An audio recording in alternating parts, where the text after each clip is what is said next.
Alright, so we are totally within IFC, instrument flight conditions, because we can't see crap. So this is navigate difficult, so we're going to be using instruments entirely. So I'm going to start the mission and see how it goes. Let's see where this goes, Morty.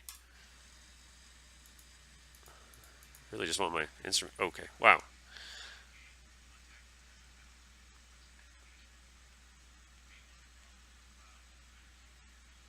Yeah, you'd want to drop below the clouds, but we wouldn't learn anything then, would we?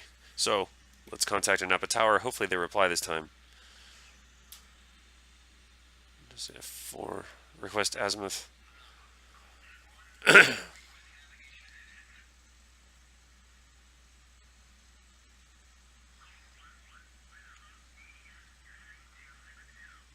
I'm practically there already. Okay.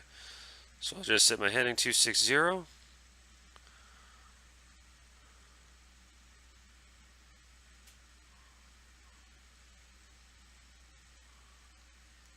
And try to hold as straight of course as I can. And just for the fun of it, let's dive down into the goo.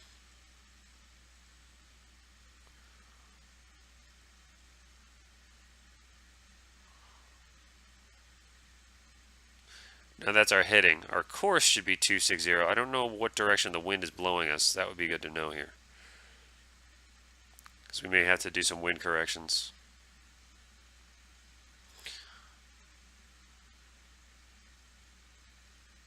So I'm at like 250 right now. That's one thing I don't like about the your HSI compass and the Focke-Wulf and the Messerschmitt here are kind of. If I have one complaint about them, that'll be it.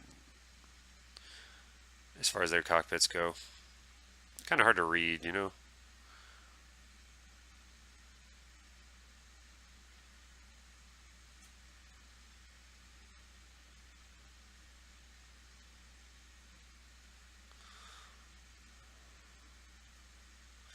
So this mission may not be too fun to watch because it's just me flying through clouds. Well, let's just get down below them, I guess.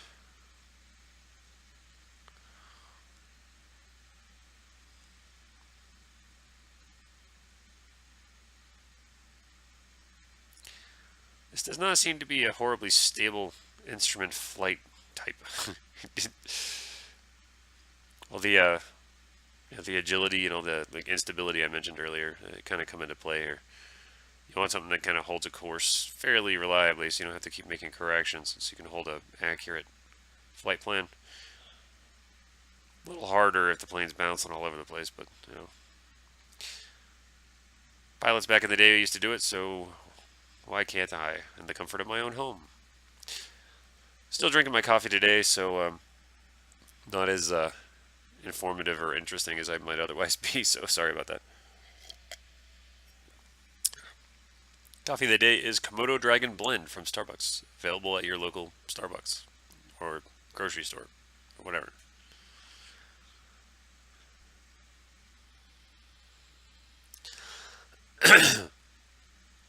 So correct me if I'm wrong in doing this. Kind of be interested to get some feedback on it. If anybody's watching these at all, I don't really have a whole lot of viewers on these, but if one person watches, I think it's worth uploading. Anyway, like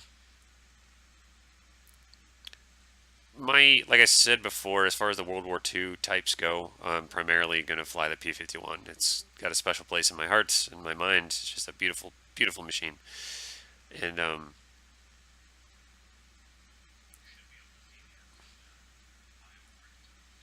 guess I did something right. Let's dive through the clouds here and see what we get. I actually don't see the airfield. Let's just hold the course and stay the course and see what happens. A big motivation for me flying this 109 is not, I mean, I do want to master it because it's just something else DCS has to offer, but what I really want to do is learn how to beat it in the Mustang. It's kind of been like a white whale of mine. Because I just can't seem to, I mean, I've done it a couple times, but most of the time when I meet a 109 in the Mustang, they shoot me down, whether it's AI or human players. Wow, I held a Yeah, pretty much dead on here. Great, cool. So so my goal here is to see what the limits of the 109K are, what it doesn't like to do, so that I can shoot it down later. That's it's the best way to learn what you don't like to do. So far, I've noticed its roll rate isn't fantastic, and rear visibility is not great. It's got this big old armor frame plate, whatever the hell that is, over your head right here. That's an annoyance. Downward to the rear, you can't really see a whole lot. So there's that. Um, like I said, it is kind of a handful to fly, but I guess here's kind of an interesting discussion to have, I think. Um, Hang on. Maybe request a landing. Let's get a practice in.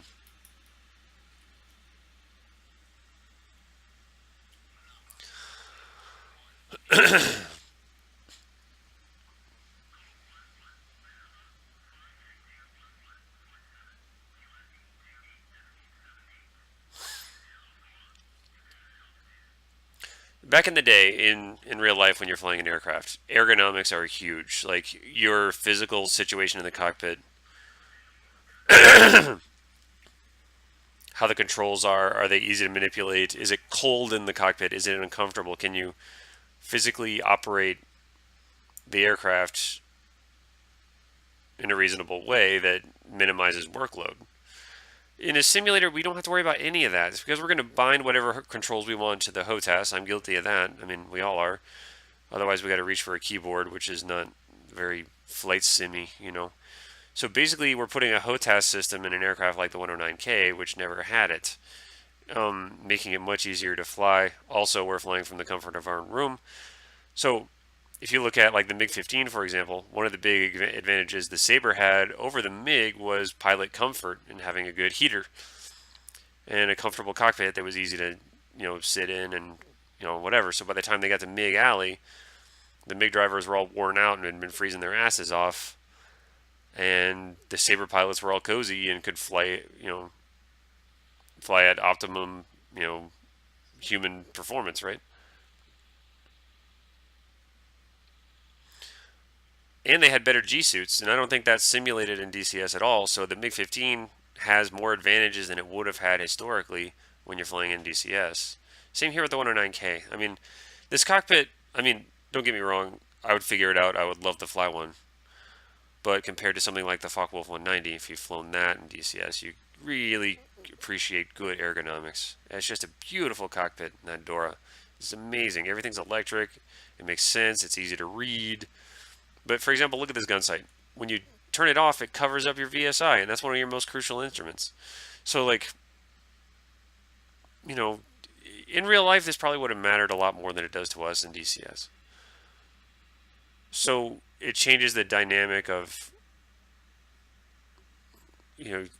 that's a kind of an ongoing debate. Is like, well, simulation isn't as real as we can get the flight physics and the aircraft themselves, and all that other great stuff.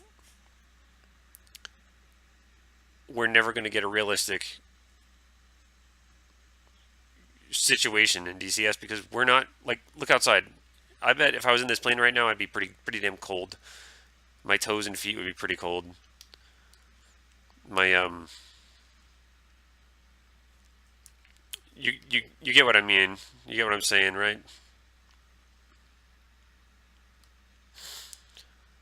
I'd be pretty uncomfortable at the moment.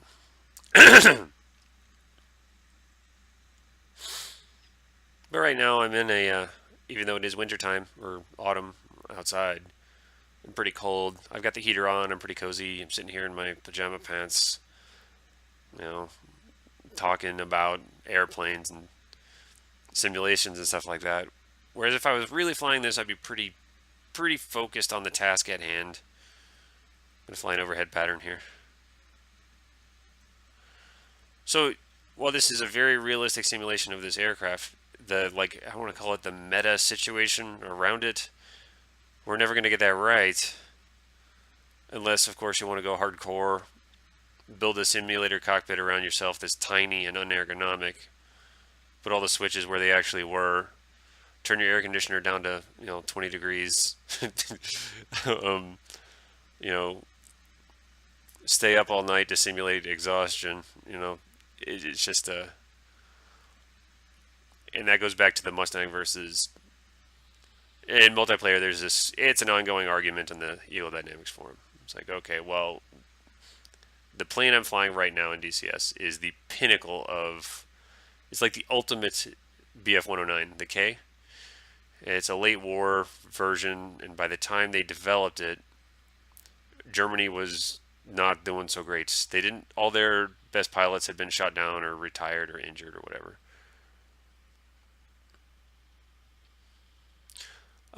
So they were down to like young men and old men and stuff. Um,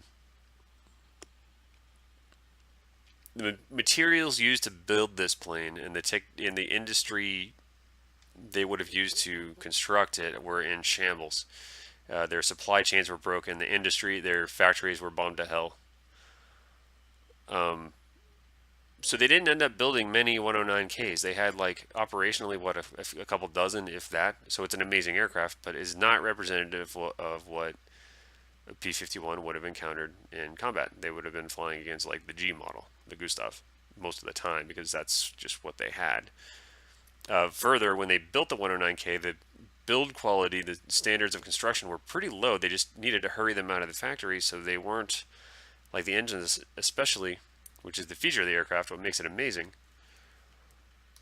Um, they had all kinds of problems with them. So in a simulated, unless you simulate failures, this is a perfect, as new, no problems digital version of an aircraft that only existed in very small numbers. And then when you go on a multiplayer server, everybody's flying 109Ks, and they're flying them really well because we have all the time in the world to practice. Whereas pilots in Germany back in the day, like I said, they were rushed into combat. They had to get them in the air, so they just kind of threw them up there. They didn't have the best training at all. And that was one of the biggest differences between Allied flight training and German, which is another subject. But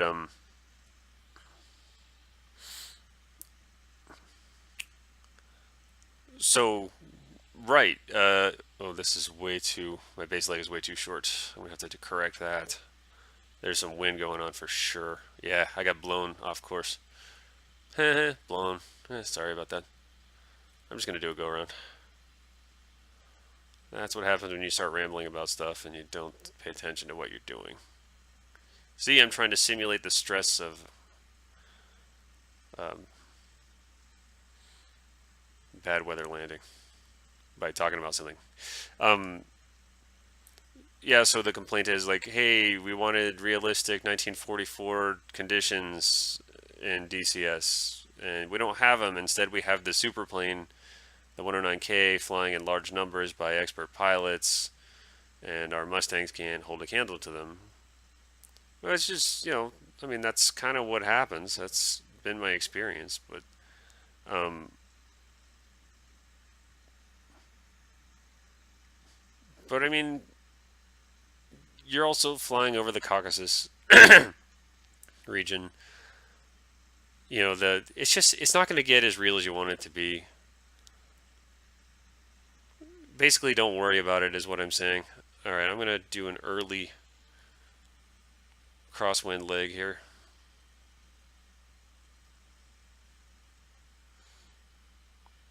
Man, check out that airspeed spike when I turn it into the wind. This is going to be a bitch of a landing. I'm probably going to crash it. But I do need the practice, so that's what I'm going to do.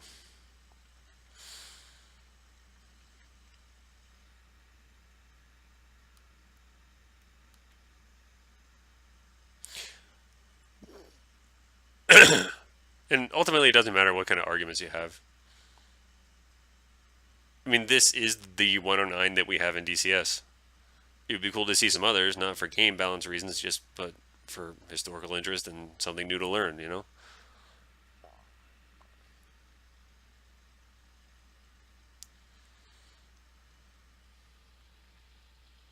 So I'm going to extend this base leg quite a bit. In fact, my upwind, or downwind leg rather, even though it's not really downwind, I'm going to kind of point off. Whoa. Well, DCS stopped working, so we'll have to end this conversation and pick it up later.